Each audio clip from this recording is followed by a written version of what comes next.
थे, लेकिन इस देश के दलित और गरीब और पिछड़े लोग वहां पानी नहीं पी सकते थे, क्योंकि वो उसको कहते थे कि दूषित हो गया।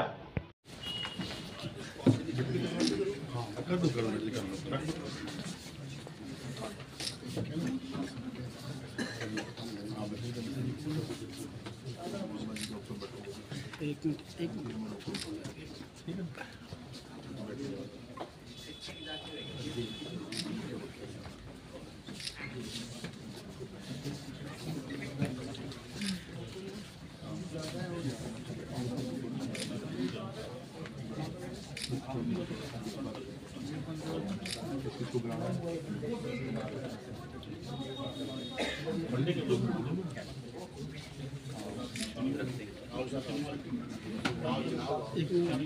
फुल तमाम अजी चल फुल तो बाद फुल कम हो गया वो तो रोक दो एक मिनट।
ये गए इस बार को चाहिए कि हम एक लाइब्रेरी में एक स्पेशल पार्ट बाबा भीमराव अम्बेडकर जी के नाम एक स्पेशल पार्ट रखें, उनकी जो संकलन है किताबों का संकलन हमारे पास हो, ताकि हमारी पीढ़ियां प्रेरणा ले उस चीज से कि एक ऐसी शख्सियत इस धरती पे आई थी कि जिसने इक्वलिटी का नारा देते हुए पूरे विश्व में सबसे बड़ा लोकतंत्र स्थापित कर दिया, जिसने लोकतंत्र के लिए गीता दे दी। आने वाली पीढ़ियां जब सोचेंगी कि ऐसा महामानव था कि उस इनइक्वलिटी के दौर से निकाल के इस इक्वलिटी के दौर में लेके आए हैं आज समाज को, तो सबसे यही निवेदन है कि आज का जो परिनिर्वाण दिवस है, इतनी बड़ी शख्सियत है, हम इनकी शिक्षाओं पे चलें और समाज को बहुत आगे लेके जाएं।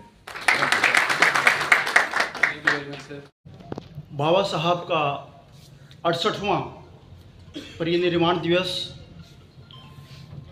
जो समाज के बुद्धिजीवी वकील साहिबान यहाँ पर मना रहे हैं, मैं विशेष तौर पर इस बार के प्रधान सरदार मनिंदर सिंह जी, बड़े भाई कृष्णलाल कश्यप जी, धर्मवीर बोला जी का आभार प्रकट करता हूँ कि उन्होंने आज मुझे बाबा साहब के बारे में कुछ बात कहने की मौका मुझे दिया। देखिए, बाबा साहब के बारे में बहुत सारे लोगों ने बताया और बहुत से लोग जानते हैं। मैं उन बिंदुओं को रिपीट नहीं करूंगा, उन में बात नहीं कहना चाहूँगा। मैं जो बाबा साहब का जो संविधान है, उसकी आत्मा क्या है, उस संविधान की खूबसूरती क्या है, वो मैं आपके सामने रखना चाहूँगा। साथियों, बाबा साहब के संविधान हमें ये बताता है कि किसी भी आदमी को जाति के आधार पर, रंग के आधार पर,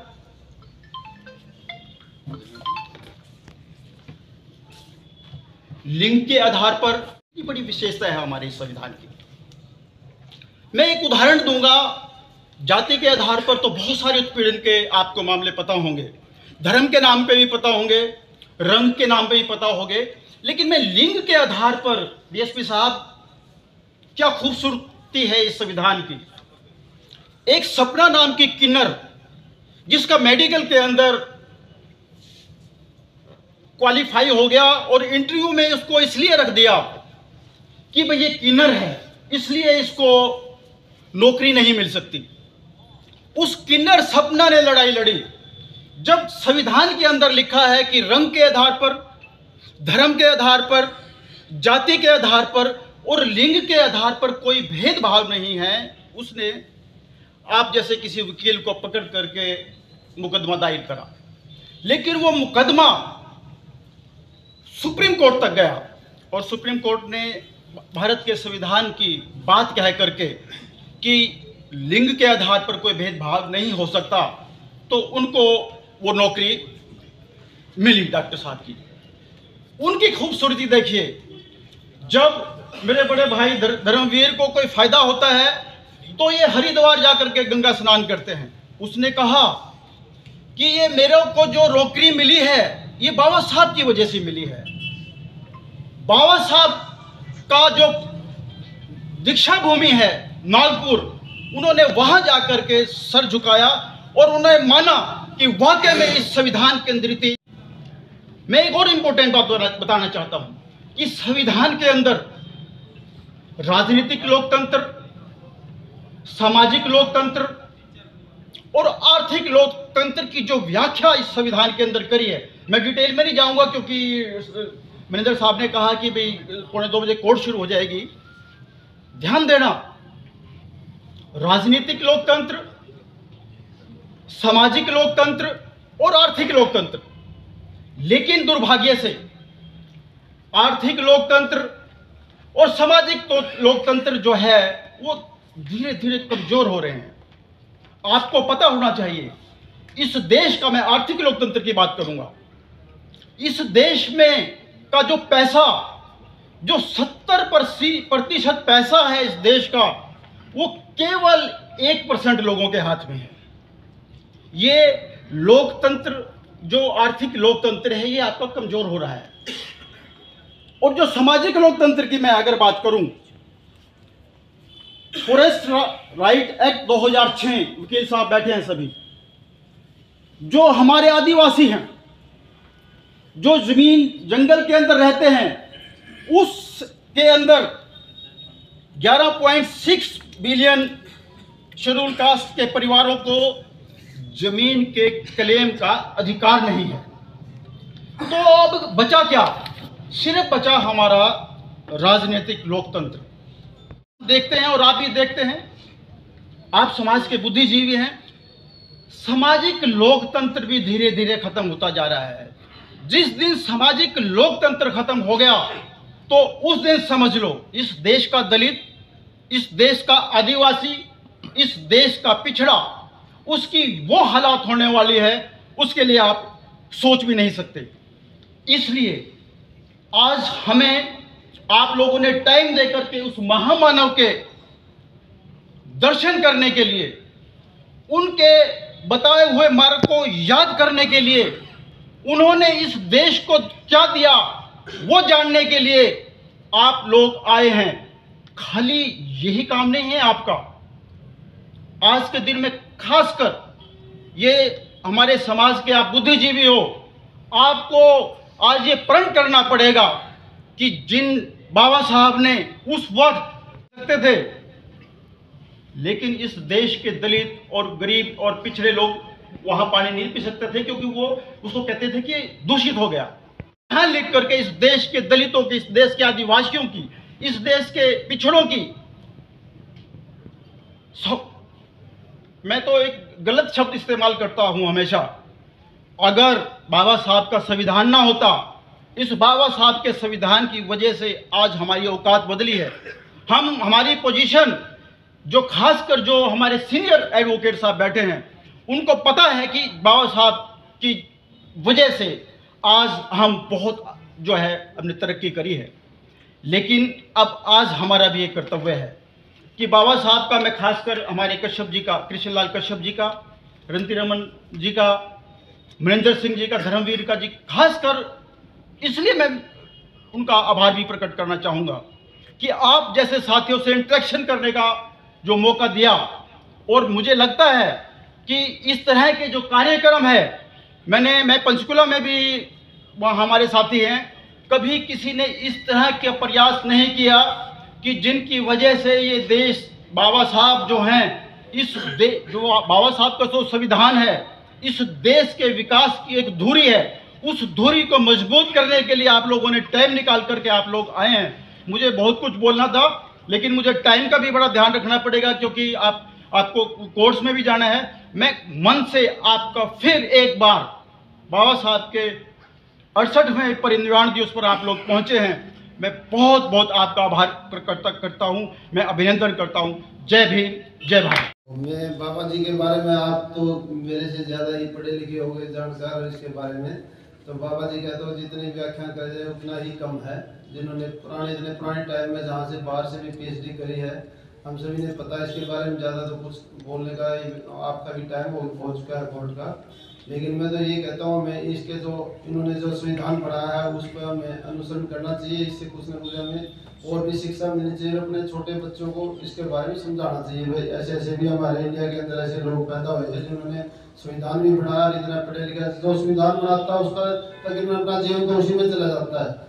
इस आदमी ने अपना जीवन अपने संविधान बनाने में और पढ़ाई में ही खो दिया। इसने तो दुनियादारी कुछ देखी ही नहीं। इसे महान पुरुष भी हमारे देश में पैदा हुए हैं जिनका हम आदर सत्कार करते हैं, और अपने बच्चों को भी इस बारे में समझाना चाहिए। ऐसे ऐसे लोग भी हमारे महानुभाव पैदा हुए हैं जिनका हमें सभी तरह से उनका सत्कार करना चाहिए, और इनको यादगार के रूप में अपने एक किस्म से अपना वो कोई सालाना या किसी प्रकार का वो प्रोग्राम जो आप कोर्ट में कह रहे हैं, जो भाई साहब कह गए हैं, भाई बनाना चाहिए, जिसमें सभी को याददाश्त ताज़ी हो जाए, जिसमें सबको पता लगे इसके बारे में। नमस्कार। रिस्पेक्टेड बार मेंबर्स, आज परिनिर्वाण दिवस पर बाबा साहब को सबसे पहले मैं अपनी तरफ से, अपनी बार की तरफ से श्रद्धांजलि अर्पित करता हूँ। और ऐसी महान शख्सियत का हम आज परिनिर्वाण दिवस मना रहे हैं, बहुत अच्छी बात है, क्योंकि हमें इनके विचारों से सीखना चाहिए। इनके विचार इतने थे कि इन्होंने जाति पाति को भुला दिया, और जाति पाति को भुलाकर ही एक संविधान की रचना की, और आज उसी की उपलक्ष्य में इनको याद किया जाता है। तो हम लोगों को भी पढ़े लिखे होने के नाते समाज में जाति पाति को दूर कर इनके विचारों की, जो इनके विचार थे उनको बताना चाहिए बच्चों को। जैसे DSP साहब ने बोला ना, भाई हमें बच्चों को इनकी शिक्षा के बारे में बताना चाहिए, बिल्कुल बताना चाहिए। और मैं आज इस परिनिर्वाण दिवस के उपलक्ष्य में एक लाइब्रेरी में अलग से एक ब्लॉक इनके नाम से निर्माण करता है। तो कंटिन्यू नहीं करेंगे, पर हाँ, विचारों के लिए हमारे पास खुला समय है। जो सुनना चाहेंगे वो वेट कर सकते हैं, जो बोलना चाहेंगे वो बोल सकते हैं। आई वुड रिक्वेस्ट कि हाँ please. Thank you very much. Sir, आज के कार्यक्रम के बारे में क्या कहना चाहेंगे?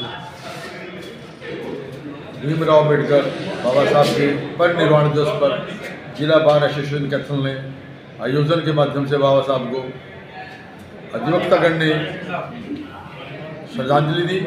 इस अवसर पर डिस्ट्रिक्ट बार एसोसिएशन के भिन्न कार्यकर्ताओं ने, भिन्न वक्ता एडवोकेट साहब ने अपनी श्रद्धांजलि दी। मुख्य रूप से हमने SP साहब से प्रार्थना की थी, तो उनकी तरफ से DSP साहब आए और जिला प्रधान भी मौजूद रहे। मैं ये इस अवसर पर ये कहना चाहूँगा कि बाबा साहब एक ऐसे शख्सियत जिन्होंने समाज को दिशा देने का काम किया। उनकी शिक्षाओं के माध्यम से, उनकी प्रेरणाओं के माध्यम से समाज आगे बढ़ रहा है, और आज के समय में बाबा साहब की शिक्षाएं, बाबा साहब की मान्यताएं बहुत ही सार्थक हैं। जो आयोजन आज किया गया, यह आयोजन माननीय हमारे मित्र राकेश बहादुर जो रिटायर्ड DA हैं, उन्होंने हमें से कुछ सलाह की थी, तो हमने इस योजना का प्रयोग किया और काफ़ी तादाद में वकीलों ने इसको बात को सराहा।